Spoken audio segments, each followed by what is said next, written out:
We're back and my buzzer's been going off, so I'm going to pull my cake out. I checked it with a skewer, and if you can see the skewer, there's no batter, there's a couple crumbs, so that's good.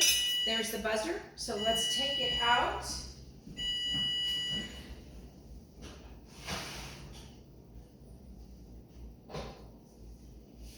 And I'll let one sit there and I'll bring one over.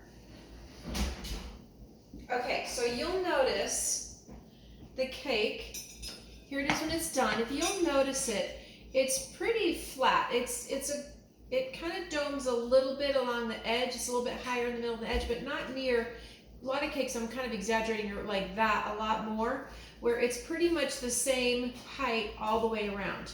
And then what I want to do, it's hot, so I've got my hot pads here. Again, make sure you have somebody help you. I'm okay on my countertops to put hot stuff on it. If you don't, you'll want to use a pan, but we're not going to let it sit. We're going to take it as soon as it comes out, and again it's hot, and I'm just going to run around it with a knife to separate that from the edge.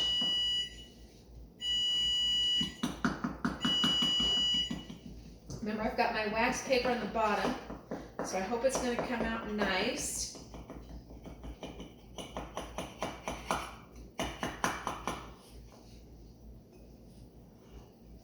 All the way around, and I kind of go a couple times just to make sure that that's all come out. Okay, then I'm going to take a piece of wax paper. Kind of made it about the same size as the cake. My plate on top. I want to make sure I have that wax paper, because if you don't, when you thaw your cake and you're ready to frost it, your cake will stick to the plate. So I want to make sure I have that wax paper there. Remember, I've got my other thing on the side. Then I'm going to turn these over.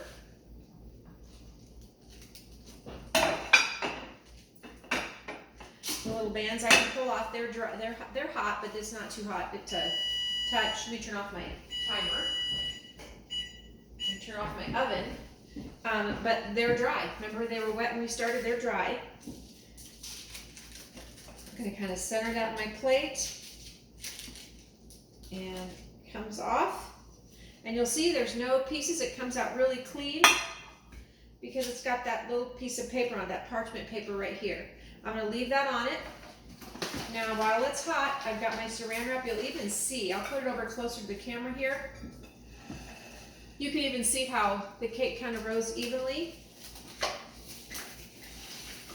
I use kind of a lot of saran wrap. It'll stick to that hot pretty good, but that's okay because it's got that plastic on it.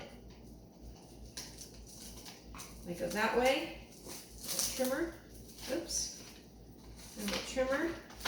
Go on the plate. I don't want to do it too tight because I don't want to smash my cake, but at the same time I want it to be on my cake, if that makes sense. Then we'll go this way. Nice long one so it's wrapped around good. It'll kind of stick to that hot cake. Again, you don't want it to be so tight that it pulls your cake down. So I guess as tight as you can get it without it pulling your cake. And you can see it sticks to, when it's hot, it sticks to that pretty good. So it's all the way around my plate, so it's completely sealed in there. Then I'm going to do the same thing to the second one. Here's my other little piece of wax paper I had ready. Put it over the top. Put my plate over the top. And then we're going to flip.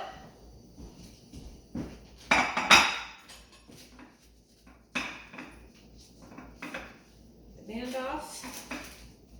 Make sure my wax paper's under there good. And, oh, you know what I forgot to do? You saw that, right? I'm going to flip it back for a minute. This is where I say you have to just remember, I use the word flossing. We're flossing. We make mistakes, we have flaws, but then we figure out how to fix it, and that's what makes it awesome. And if you make mistakes and you have flaws, which we all do, and you just fix them, then you're flossing. Put my wax paper back on, my plate back on, no harm done. Flip it over. Put my hot pads on there. Comes off nice. See, hardly anything in the cake. No crumbs, no chunks came off. Saran wrap. Now I'm going to stick them in the freezer. I'm gonna do them overnight just because I'm gonna frost it in another step tomorrow. But the other thing that's nice too with being able to freeze it like that is you can make it way ahead. You can make your cake a few days ahead. Maybe you're gonna have a celebration of some sort. You can make your cake ahead of time. Gives you less to have to do that day. And then you can pull it out of the freezer and frost it later. My guess is you could keep it, I don't know, I've never kept them in the freezer for a long time, but I don't know why you couldn't. Oops. And make sure it goes all the way around to the corners.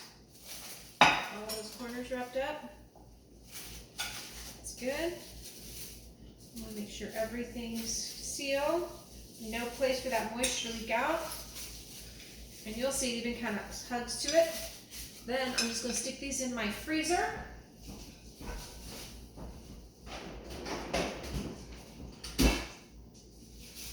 Right there. And right there. And I can leave them there.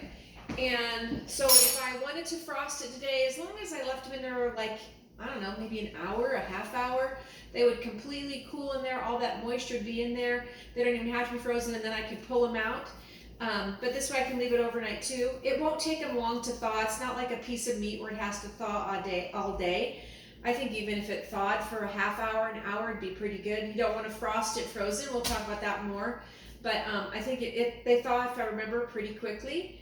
I'm trying to think if I've ever measured the time. Maybe we'll do that tomorrow, but I'm going to frost it tomorrow, so we'll see you then. If I get this video posted, got to edit a little bit. I'll get it posted for you guys so you can start your cake, and then you can do the frosting later too. And don't forget to get your skein of yarn. Our next one, we're going to be, just to let you know what we've got going up. So we've got your yarn coming up to make your scarf or your washcloth.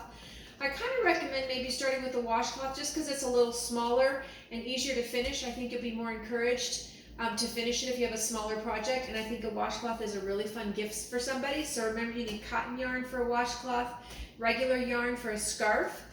That's our next one. We also have juggling coming up in your bag that you pick up next week. You'll have some juggling balls. We're going to learn to juggle. That'll be fun to do. I'm even practicing juggle. I used to juggle all the time. I'm thinking that's a good one for your brain, and it's just fun to be able to juggle. And then what else we have? We're going to make fudge when it comes to Christmas. We're going to learn to wrap presents. I'm trying to think what else we have going. We might have an art project coming up for you. So anyway, so there's still a few things coming up, but we're actually getting close to the end of our semester. So we'll see what happens next semester. And I will talk to you guys when we frost the cake. See you then.